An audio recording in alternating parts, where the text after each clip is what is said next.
Hello and welcome. कैसे हैं आप सभी। आज मैं जो पोएम लेके आई हूँ and that is long legged fly by Yeats, W.B. Yeats. Yeats की पोइट्री हम कर रहे हैं, उसके वर्क और लाइफ के बारे में हम बात कर चुके हैं, वीडियोस में ऑलरेडी पोस्ट कर चुकी हूँ। 3-4 पोम्स हम उसकी ऑलरेडी पढ़ चुके हैं। नेक्स्ट पोम है हमारी आज की लॉन्ग लेग्ड फ्लाई। ज़्यादा टाइम वेस्ट नहीं करेंगे, थोड़ा सा मैं इसका आइडिया दे देती हूँ आपको। लॉन्ग लेग्ड फ्लाई, फ्लाई है मक्खी, या जैसे फ्लाई है एक इंसेक्ट होता है। लॉन्ग लेग्ड, लंबे लंबे उसके पैर हैं, उसी पे आधारित है ये। और इस पोम में साइलेंस का, शांति का क्या रोल होता है वो 3 अलग अलग स्टेंजाज में दिखाया गया है। 3 स्टेंजाज है इस पोम में। तो 3 अलग अलग स्टेंजाज में अलग अलग लोगों की स्टोरीज़ लेके उनके बारे में बताया गया है कि साइलेंस कैसे अपना इम्पोर्टेंट रोल प्ले करता है। जैसे फर्स्ट जो स्टेंजा है इसमें सीज़र के बारे में बताई गई है। सेकंड जो स्टेंजा है उसमें हेलन, हेलन ऑफ ट्रॉय के बारे में है। और थर्ड जो स्टेंजा है उसमें माइकल एंजेलो के बारे में बताया गया है। जो सीज़र है वो जो मिलिट्री टैक्टिक्स हैं उनके बारे में बातचीत करता है, क्योंकि वो एक जनरल था, है ना। रोमन जो वो एक एम्पायर को संभालने वाला एक रूलर था वो। और दूसरा ब्यूटी हेलन से रिलेटेड है। और तीसरा आर्टिस्टिक क्रिएशन, जो माइकल एंजेलो जो कि एक अच्छा आर्टिस्ट था, उसके बारे में है। तो तीनों स्टेंजाज में देखते हैं हम कि साइलेंस कैसे अपना एक बहुत अच्छा रोल प्ले करता है। तो चलिए शुरू करते हैं बिना टाइम वेस्ट किए।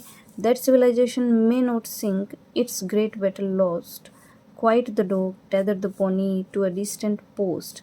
Our master Caesar is in the tent where the maps are spread, his eyes fixed upon nothing, a hand upon his head, like a long-legged fly upon the stream, his mind moves upon silence. अब यहाँ पे जो एक बहुत अच्छा उदाहरण लिया गया है वो है लॉन्ग लेग्ड फ्लाई का, कि जैसे लॉन्ग लेग्ड फ्लाई होती है वो उड़ती रहती है अपॉन द स्ट्रीम, पानी के ऊपर, है ना। लगातार वो एक पानी के ऊपर उड़ रही है। His mind moves upon silence, तो उसका जो माइंड है ना वो हमेशा उस दरमियान साइलेंट रहता है, क्योंकि अगर उसका माइंड डिस्ट्रैक्ट होता है, या पानी जो है, स्ट्रीम जो नदी है या प्रवाह है जो पानी का, वो अगर थोड़ा सा भी डिस्टर्ब होता है तो उसकी डूबने के पूरे पूरे चांसेस हैं। तो वहाँ पे साइलेंस में चीज़ें अपने कार्य को करने का कितना महत्व है ये दिखाया। तो सीज़र क्या कर रहे हैं, देखिए, that civilisation may not sink, its great battle lost. अगर सीज़र की बात हो रही है, सीज़र क्या है, प्लानिंग कर रहा है, वो बार्बरिज्म से अपने एरिया को बचाना चाह रहा है ना। एक सिविलाइजेशन को, पूरी सिविलाइजेशन को वो बचाने की कोशिश कर रहा है। मैं नोट सिंक कि अगर वो अच्छा डिसीजन ले लेता है, कुछ ना कुछ अपनी सिविलाइजेशन को बचाने का वो पूरा प्रयास करेगा। इट्स ग्रेट बैटल लॉस्ट, मतलब अगर उसको लॉस्ट होने से, बैटल है उसको लॉस्ट होने से बचाना है, तो क्वाइट द डॉग, तो वो क्या करता है अपने आसपास, जब वो सोच रहा होता है, प्लानिंग बना रहा होता है कि सिविलाइजेशन को कैसे बचाना है, कैसे बैटल करने हैं, कैसे युद्ध करने हैं, तो उस दरमियान उसको कई तरह के डिस्टर्बेंसेस आते हैं, कई एनिमल्स के नॉइज़ वगैरह होता है वो आते हैं। तो वो ऑर्डर देता है कि उन सबको शांत कर दिया जाए। Quite the dog, quite the dog मतलब उस डॉग को, एक जो भी जानवर था तो उनमें एक डॉग भी है, तो उसको चुप करा दिया जाए। टेदर द पोनी, पोनी आपको पता ही है एक एनिमल होता है घोड़े जैसा, तो उसको बांध दिया जाए। टेदर होता है बांधना, तो बांध दिया जाए to a distant post. Distance post मतलब कहीं दूर ले जाके उसको बांध दिया जाता है। पोस्ट आपको पता ही है, पोस्ट जैसे पिलर जैसा होता है, लकड़ी है या कुछ भी ऐसा है, ठूंठ जो होता है पेड़ का कटा हुआ, या कुछ भी ऐसी चीज़ जहाँ पे उसको ले जाके बांध दिया जाए, तो उसको बांध दिया जाए। और master Caesar is in the tent, क्योंकि हमारा जो मास्टर सीज़र है ना वो टेंट में है, मतलब युद्ध हो रहा है, युद्ध के बारे में प्लानिंग चल रही है, अपनी सिविलाइजेशन को वो सिंक होने से, उसको डूबने से बचाने की भरपूर कोशिश कर रहा है। और टेंट में है वो, where the maps are spread, उसके सामने मैप्स हैं वो चारों तरफ फैले पड़े हैं, बिछाए हुए हैं। His eyes fixed upon nothing, और उसकी आइज़ है वो एक जगह फिक्स हो चुकी है, मतलब वो मैप्स की तरफ तो देख ही नहीं रहा है, मैप्स चारों तरफ बिखरे हुए हैं, और उसकी आइज़ है वो एक जगह फिक्स हैं। A hand upon his head, और उसने एक हाथ है वो अपने सिर पे लगा रखा है। Means he is pondering over something, वो किसी चीज़ के बारे में लगातार सोच रहा है। Like a long legged fly, और एकदम साइलेंटली वो बैठा हुआ है चुपचाप, अपने सिर पे एक हाथ लगा के, अपनी आँखों को आँखों को एक जगह फ़िक्स कर रखा है उसने और लगातार सोचे जा रहा है कि मैं कैसे अपनी इस बैटल को, इस युद्ध को लड़ूँ और अपनी सिविलाइज़ेशन को बचाऊँ। लाइक अब उसका कंपैरिज़न किया गया है लॉन्ग लेग्ड फ्लाई के साथ अपॉन द स्ट्रीम, जो कि एक स्ट्रीम के ऊपर से उड़ रही है। His mind moves upon silence, और उसका जो माइंड है ना वो कम्प्लीटली साइलेंट है। मतलब साइलेंट होके ही आप किसी चीज़ से लड़ सकते हो, आप किसी मुसीबत का सामना कर सकते हो। तो साइलेंस कैसे रोल प्ले कर रही है इस स्टेंजा में, ये दिखाया गया है। सीज़र की लाइफ में कैसे रोल प्ले किया है, क्योंकि वो शांत होके सब कुछ अच्छे से सोच रहा है। तो this was the first stanza, ये था सीज़र के बारे में। ठीक है, अब देखते हैं हम नेक्स्ट स्टेंजा। हमारा नेक्स्ट स्टेंजा है जो हेलन के बारे में है। पहला जो था वो सीज़र के बारे में था, जिसमें ये बताया गया था कि वो एक बैटल की तैयारी कर रहा है, सिविलाइजेशन को प्रोटेक्ट करने की कोशिश कर रहा है, बैटल की तैयारी कर रहा है। अच्छा, दूसरा जो स्टेंजा हमारा आया है उसके अंदर हेलन की बात हो रही है, हेलन ऑफ ट्रॉय। वो ये लेडा एंड स्वॉन, मैंने आपको एक पोम पढ़ाई थी पिछले वीडियो में, उसी में लेडा जो है उसको जूस जो एक स्वॉन बन के रेप कर लेते हैं, और वहीं से उसकी एक बेटी होती है जिसका नाम है हेलन। तो हेलन है हेलन ऑफ ट्रॉय, जिसकी वजह से ट्रोजन वॉर हुआ था, पेरिस के साथ वो भाग गई थी और इस चक्कर में फिर युद्ध हुआ था और ट्रॉय है वो एकदम से नष्ट भ्रष्ट हो गया था और जितने भी बड़े बड़े टावर्स थे उनको गिरा दिया गया था, है ना। तो that the topless towers be burned and man recall that face. तो वो फेस याद आ जाता है हेलन का, जिसके बारे में क्या क्या फेमस है, टॉपलेस टावर्स भी बर्न्ड, मतलब बड़े बड़े जो टावर्स थे, जो इमारतें थी, वो उस युद्ध में गिरा दी गई थी। हम उसे हेलन की इसमें बात कर रहे हैं।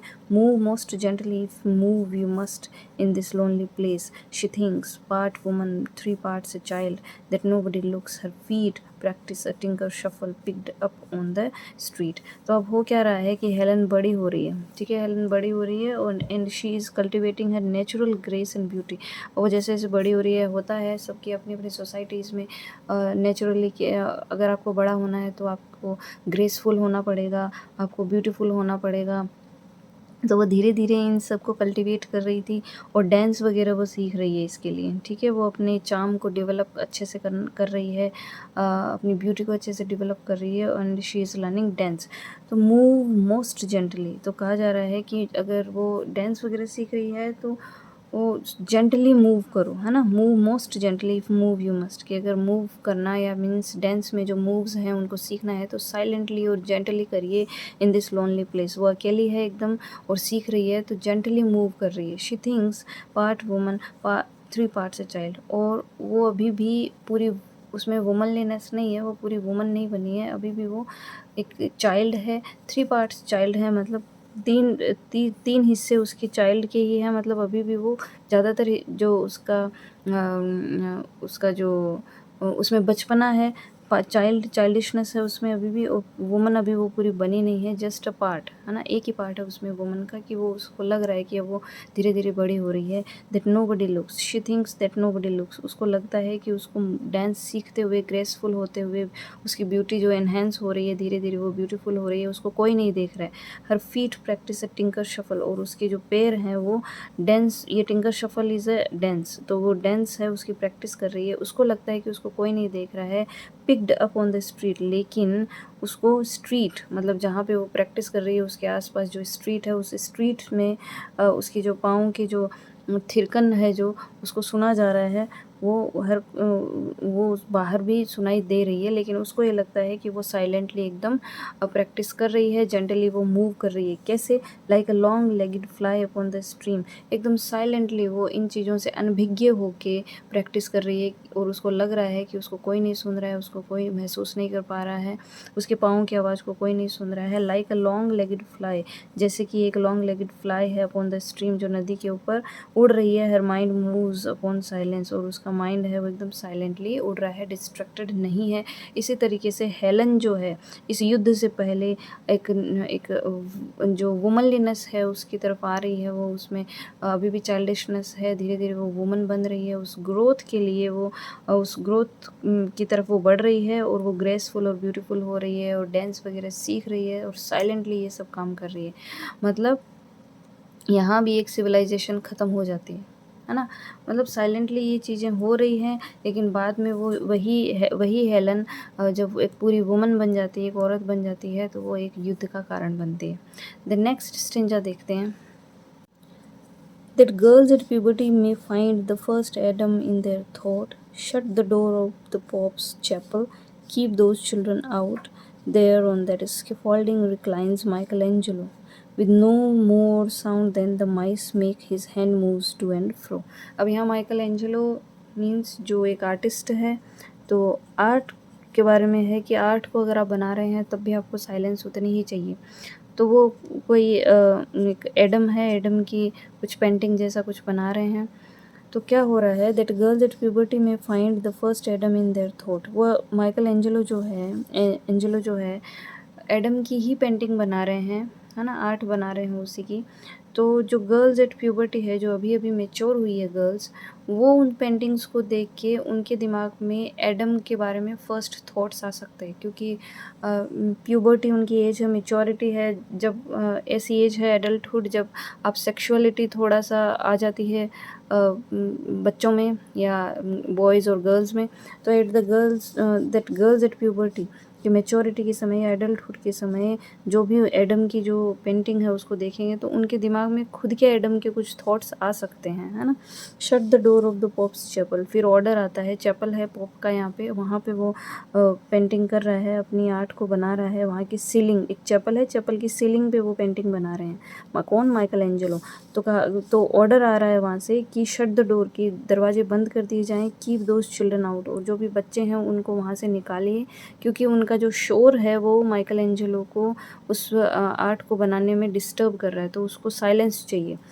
There on that scaffolding reclines Michelangelo. और स्केफोल्डिंग क्या होता है? एक लकड़ी का बना हुआ स्टैंड होता है जहाँ पे एक वो रखा जाता है, जहाँ पेंटिंग आपको बनानी है, स्केफोल्डिंग, है ना, जिसको घोड़ा भी बोलते हैं हमारे इधर लैंग्वेज में। मतलब आपको सीलिंग पे आपको पेंटिंग करनी है तो आप एक सीढ़ी जैसा एक लकड़ी का स्ट्रक्चर बना हुआ होता है, उस पे आपको चढ़ना होता है, तो वो होता है स्केफोल्डिंग। तो स्केफोल्डिंग पे वो झुके हुए हैं Michael Angelo, with no more sound than the mice. कोई साउंड, किसी तरह का कोई साउंड वहाँ पे नहीं है। देन द माइस, कुछ चूहे इधर उधर भाग रहे हैं, उनकी साउंड ज़रूर है वहाँ पे। Make his hand moves to and fro, और बिना, एकदम साइलेंस में, कोई साउंड नहीं है, और उनके जो हाथ है माइकल एंजेलो के, हैंड्स आर मूविंग, है ना, पेंटिंग करने के लिए इधर उधर मूव हो रहे हैं हाथ। टू एंड फ्रो मीन्स इधर उधर, हियर एंड देयर। तो चुपचाप साइलेंस में एकदम साइलेंटली वो उस काम को कर रहे हैं, और उन्होंने ऑर्डर दिलवा दिया है कि बच्चों को यहाँ से बाहर निकालिए इस चैपल से, और दरवाजे है वो बंद कर दिया जाए, ताकि, क्योंकि साइलेंस जो है, साइलेंस में ही वो अपने काम को, अपने आर्ट को, अपनी इमेजिनेशन को अंजाम दे पाएंगे, वरना डिस्ट्रैक्ट हो सकते हैं। कैसे? और वो साइलेंस कैसे है? Like a long legged fly, जैसे एक लॉन्ग लेगड फ्लाई है अपॉन द स्ट्रीम, एक नदी है, एक पानी है, पानी के ऊपर ऊपर वो जा रही है। His mind moves upon silence, और उसका माइंड एकदम साइलेंट है, क्योंकि अगर वो डिस्ट्रैक्ट हो जाएगी तो पानी के बहाव से या थोड़ा सा भी ऊपर नीचे होते ही वो मर जाएगी, डूब जाएगी, जो कुछ भी होना है वो हो सकता है। तो साइलेंस कैसे एक बहुत बड़ा इम्पोर्टेंट रोल प्ले करता है, ये दिखाया गया है इस पूरी पोम में। 3 स्ट्रेंजर्स मीन्स 3 अलग अलग लोगों के उदाहरण देके। फर्स्ट सीजर, मतलब बैटल की वो तैयारी कर रहे हैं, तो बैटल की तैयारी करने के लिए वो ही इज़ पॉन्डरिंग ओवर, वो सोच रहे हैं, प्लानिंग बना रहा है सीजर। तो वहाँ पे कैसे है। और हेलन है जो जिसने इतने बड़े युद्ध को अंजाम दिया था, उस युद्ध को होने के लिए उसने पहले कितनी तैयारियां की, कितना अपने आप को ब्यूटीफुल और ग्रेसफुल उसने बनाया, है ना। तो ये सब बताया गया है, साइलेंटली उसने ये सब किया। और थर्ड जो है माइकल एंजेलो आर्टिस्ट जो है, उन्होंने भी अपनी आर्ट को बनाने के लिए साइलेंस को ही चुना, क्योंकि अगर वो डिस्ट्रैक्ट हो जाते तो फिर वो साइलेंस उनको नहीं मिल पाती। तो कहने का मतलब ये है कि जो मिलिट्री टैक्टिक्स हैं और ब्यूटी मीन्स हेलन और आर्टिस्टिक क्रिएशन आपको कोई भी करना है, इन तीनों में ही आपको साइलेंस कितना इम्पोर्टेंट रोल प्ले कर रहा है, ये दिखाया गया है इस पोम के थ्रू। आई होप आपको ये पोम बहुत अच्छे से समझ आ गई होगी। मिलते हैं नेक्स्ट वीडियो में एक नई पोएम के साथ। W.B. येट्स की ही पोएम रहेगी, क्योंकि अभी अपन उसी के वर्क्स कर रहे हैं, और उसकी खूब सारी पोइट्री है जो हमें पढ़नी है। 4 से 5 मैं ऑलरेडी अपलोड कर चुकी हूँ। अगर आपको वीडियोस पसंद आए, अगर आपको मेरे एफर्ट्स पसंद आए, तो चैनल को लाइक करिएगा, लिटरेचर जिनको पढ़ना है, जिन लोगों तक इन वीडियोज़ को पहुँचाया जाना चाहिए, उनको शेयर करिएगा और चैनल को सब्सक्राइब करिएगा और अपने पॉजिटिव कमेंट्स और अच्छे सजेशंस मुझे ज़रूर दीजिएगा कमेंट सेक्शन में, जिससे मिलेगा मुझे motivation and I can make more and more videos for you. तो मिलते हैं नेक्स्ट वीडियो में, till then bye bye, thank you.